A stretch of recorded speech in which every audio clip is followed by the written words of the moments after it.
Right now, Denver police are asking for help finding a missing senior who has dementia. 68-year-old Cameron Thorne has been missing since yesterday from East 33rd Avenue and North 4th Street. Thorne was last seen wearing a black jacket, gray t-shirt, blue jeans. If you've seen him, please contact Denver police.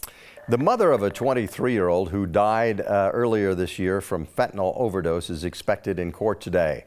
9 News reporter John Glasgow joins us with a preview. He is at the Adams County Courthouse. John, she faces more than 40 years in prison.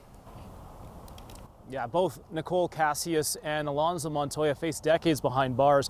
An autopsy found methamphetamines and fentanyl in the toddler's blood. Today is a hearing for the mother of the young girl. So a little bit of background on this case. It happened in January of this year. Police say Cassius and Montoya left their 23-month-old daughter in the bedroom of their Brighton apartment while they smoked crack as well as fentanyl. According to the arrest affidavit, the mother went into the bedroom and she was quoted as saying to her daughter, "Get out of that." However, the affidavit doesn't specify what the mother was referring to. Cassius picked up the toddler from the floor not far from where the parents kept the drugs under the bed. The mother then put the daughter in the crib for nearly 14 hours unattended. The following day, Cassius found her toddler dead inside the crib.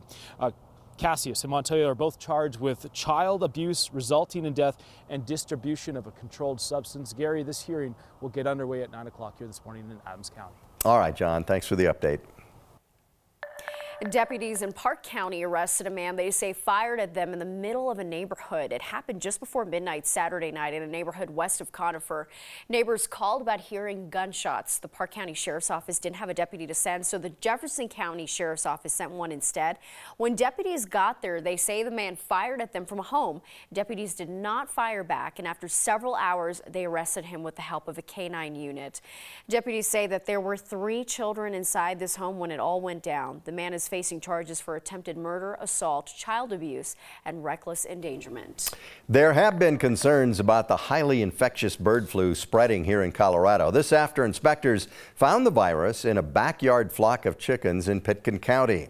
There is no immediate concern for people catching it, and no human cases have been detected. However, for domestic poultry, the disease has nearly a 100% mortality rate. A 24-hour hotline has been set up for people to report suspected cases in our state. That number is 303-869-9130. We have that number in a story at 9news.com along with tips on how to protect birds. Last week, the Denver Zoo moved its birds inside for their protection. 3 wild ducks in Denver have tested positive for the bird flu, they say. So far, the virus has not been found in any of the avian species at the zoo. The penguins, flamingos, and other birds will not be living in the outdoor exhibits, though, for at least a month. And shoppers will soon see the impact of bird flu at the store. Millions of egg-laying hens have been killed by the virus. That means the price for a dozen eggs has already doubled at stores across the Midwest. Experts say if the virus continues to spread across the country, we could see the same increase or even higher prices later this summer. And it's not just the price of eggs that's going up. For months, we have seen rising prices at the store, the gas pump, just about everywhere you go. Inflation is currently running at 40-year highs. Another major index that tracks those prices is coming out on Tuesday, and in case you were wondering, gas prices in Colorado have stayed stable over the weekend. A gallon of regular is about 10 cents below the all-time high of $4.09. Diesel prices remain within a couple of pennies of the records hit just a couple of weeks ago. Well, a major convention focused on the future of financial technology and took place this weekend in Miami. It was one of the biggest conferences of its kind. The conference also comes at a time when governments are appearing to be more open to the concept of cryptocurrency. Colorado is looking into accepting tax payments in crypto later this year. A new poll also found that 1 in 5 Americans has used or traded this type of new money.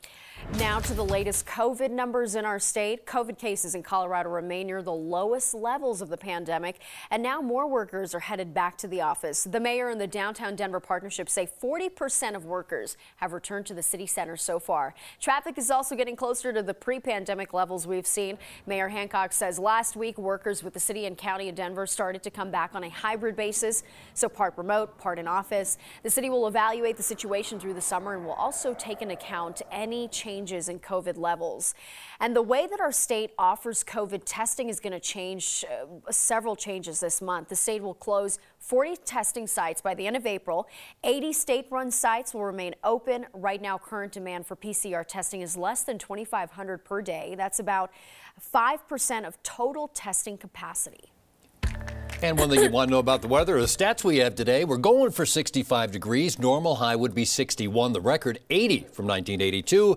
Normal low is 33. Record low 8 below from 1997.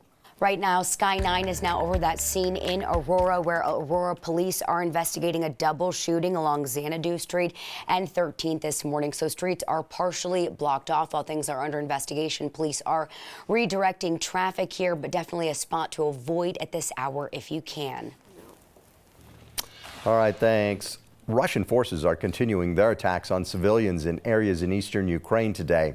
Over the weekend, Russians attacked 2 residential buildings and a school in Ukraine's eastern region of Luhansk.